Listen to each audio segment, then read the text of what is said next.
Today I'm making a super fun and easy skyr dessert.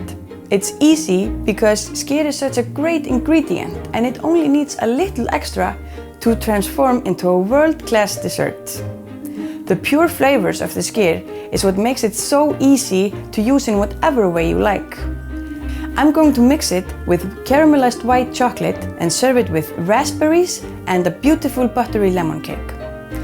The sweetness of the white chocolate works so well with the skyr because it cuts right through the tartness and leaves you with the perfect balance of sweet, sour and creamy.